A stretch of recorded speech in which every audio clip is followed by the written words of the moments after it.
बांके बिहारी लाल की।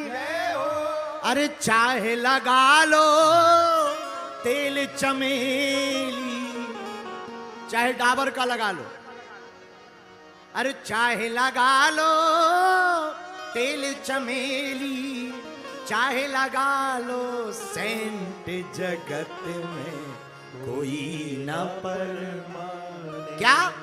जगत में कोई न परमाने। पर मामा जी बोले सुनो, अरे परब्रह्म पूर्ण पुरुषोत्तम है ये ओमनी प्रेजेंट, जगत में प्रभु है परमाने, जगत में प्रभु है।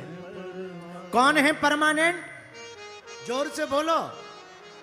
प्रभु परमानेंट हैं, बैठ जाओ। इसी प्रकार समझाया। गोकर्ण जी ने कहा पिताजी, कूपे पातः कूतो रात्रौ, कूपे पातः कृतौ रात्रौ, तेन सानिधिनम गता। संसार में कोई किसी का नहीं। अंत तो गत्वा गोकर्ण जी के पिताजी वन में चले गए और मां ने, जो धुंधली देवी थी, धुंधली, उसने पुत्र की इस स्थिति को देखकर एक दिन एक रात्रि में अंधकूप में गिर करके अपने प्राणों को त्याग दिया। धुंधकारी प्रसन्न हुआ। अब कोई छेड़ टोकने वाला रोकने वाला बचा नहीं। पिताजी चले गए, माताजी मर गई। भाई गोकर्ण गयाजी चले गए। धुंधकारी ने पांचों वेश्याओं को घर पर लाकर रख लिया। पर वेश्याओं को तो चाहिए धन। अब संपत्ति कहां से देवें? चोरी करने लगा। एक दिन राजा की चोरी की, सामग्री को चुरा करके दिया। वेश्याओं ने सोचा ये बड़ा विचित्र है, राजा की चोरी करता है, कभी ना कभी तो पकड़ा जाएगा। राजा पूछेंगे संपत्ति कहां रखते हो, ये हम लोगों का नाम बता देगा। इसको तो फांसी होगी, हम लोगों को भी फांसी हो जाएगी। रात को ही धुंधकारी को खूब मदिरा पिलाई, गले में फांसी का फंदा डाला और धुंधकारी को मार दिया। बुरा ना मानना, एक बात सुनो, जो भी इस संसार में माता पिता को दुख दे करके निर्णय लेकर के जीवन जिएगा, वो कभी भी सुखी नहीं रह सकता है। क्योंकि पृथ्वी पर प्रत्यक्ष भगवान का नाम है माता पिता। यही पृथ्वी पर जीते जागते भगवान हैं। बोलो सीताराम। जोर से बोलो और जोर से कहो। इसलिए कभी भी हो माता पिता को नहीं त्यागना चाहिए। धुंधकारी मर गया, वेश्याओं ने वहीं पर उसको गाड़ दिया, सारा धन लेकर के चली गईं। गोकर्ण बहुत दिन बाद घर आए। घर सुना था, भाई का पता लग गया था, तो गया जी में पिंडदान कर दिया। पर रात्रि काल में जैसे ही गोकर्ण जी लेटे, आहा, सोई। रात को कोई प्रेत गोकर्ण जी को परेशान करने लगा। गोकर्ण जी बड़े हैरान भये तो अंजलि में जल लिया, मंत्र पढ़ा और छोड़ दिया। कौन हो? वो प्रेत रोता हुआ कहने लगा, गोकर्ण, हम तुम्हारे बड़े भाई धुंधकारी हैं। गोकर्ण जी बोले, हमने तो तुम्हारा श्राद्ध गया जी में कराया, फिर भी तुम मुक्त नहीं हुए। धुंधकारी बोला, भैया हम पापी नहीं हैं, महापापी हैं। हो सकता है इसीलिए हमारा कल्याण ना हो। पर यहां पर बहुत से लोग सवाल उठाते हैं कि गया जी में पिंडदान करने से भी क्या मुक्ति नहीं मिलती? नहीं, ऐसा नहीं है। गया जी में पिंडदान करने से मुक्ति तो मिलती है, पर गोकर्ण ने जो पिंडदान किए थे वो अपने गोत्र से किए थे। धुंधकारी का गोत्र दूसरा था, क्योंकि धुंधकारी धुंधली की बहन का बेटा है, तो गोत्र दूसरा है, इसलिए गया पिंडदान करने से उसका उद्धार नहीं हुआ है, ऐसा संत कहते हैं। अब क्या किया जाए? तो गोकर्ण ने अपने भाई को कहा कि तुम भाई परेशान मत करो, प्रेत तो तुम बन ही गए हो, अब तुम शांति रखो, हम कोई ना कोई तुम्हारे लिए उपाय सुबह सोचते हैं, खोजते हैं। प्रातः काल हुआ, सूर्य भगवान को अर्घ्य दिया।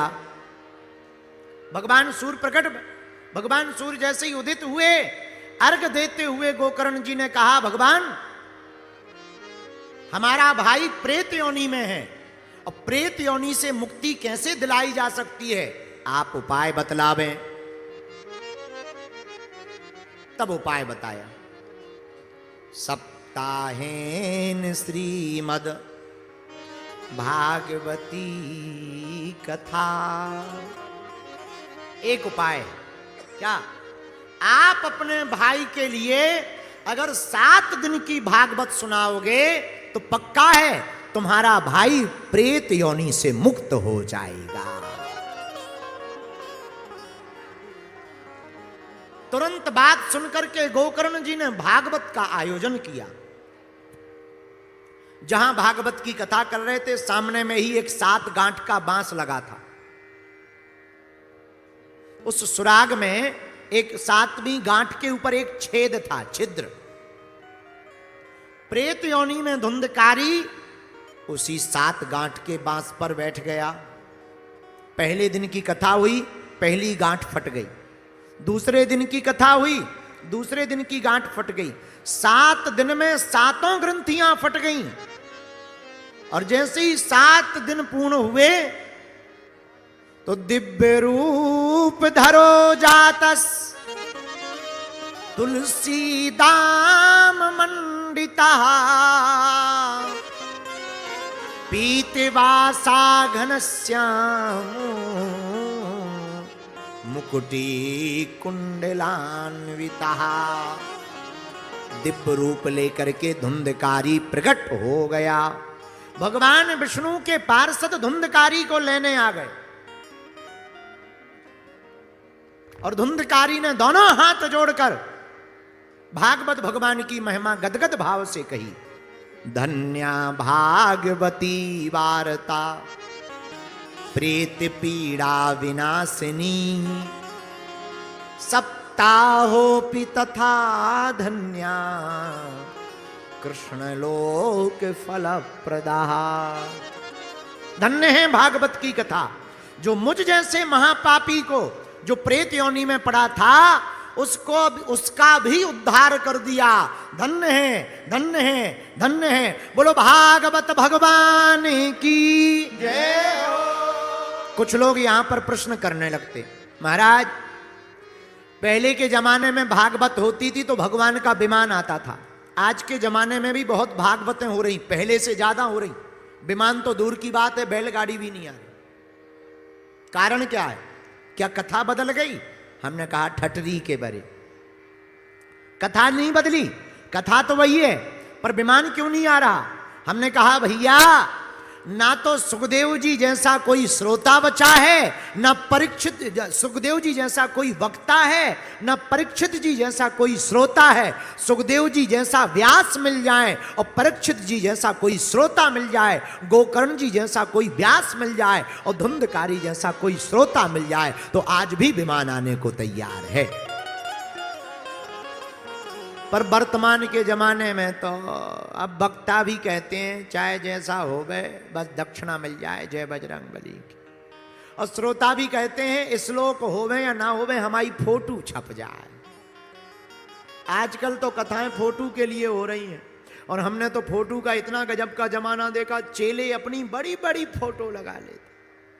जो कथा कर रहे हैं उनकी पता लगे चिड़ैया जैसी लगती, इतनी और कथा जहां देखो बड़ी बड़ी फोटो, कहीं हाथ जोड़े। एक हमारा चेला था नेता, उसने कथा करवाई, इतनी फोटो जहां देखो वही, कहीं कलश लें, कहीं हाथ जोड़े, कहीं ऐसे करें का। अरे हम कहीं गजब है। और हम कोने में चिपके चिड़ैया जैसे, इतने से। नीचे लिखा कथा व्यास बागेश्वर धाम सरकार। हम घर गए रात को, जैसे ही कथा करने गए, बोले गुरुजी आरती की, आइए आइए आइए। हमने कहा तुमने बैनर बहुत लगाए। अरे गुरुजी खर्चा किया है खर्चा। हमने कहा बेटा पर तुमने हमारी फोटो क्यों लगा दी? क्यों गुरुजी आप कथा कर रहे? हम कहा बेटा हमारी फोटो लगाने की जरूरत कहां, तुम तो छाए हो जहां देखो।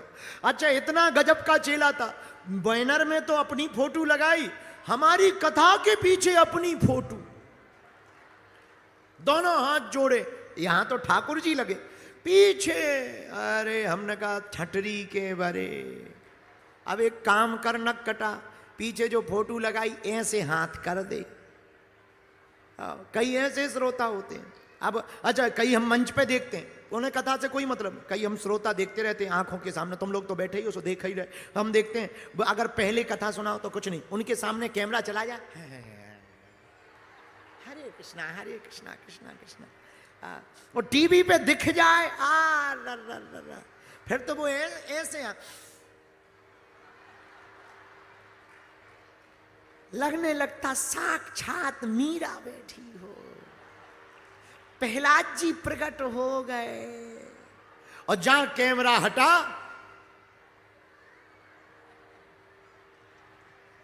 सोई अगल बगल देख लेना, तुरंत खिसको तुरंत मोबाइल चलाए। हाँ ठीक है। अच्छा हमने अपनी कथा में वीआईपी अलग देखे, जो वीआईपी होते वो अलग। खैर नेताजी तुम ना बुरा मानना, हमने वीआईपी देखे। अच्छा जितने भी कथा में कुछ बड़े लोग आते सम्मानित, वो कभी हंसते ही नहीं।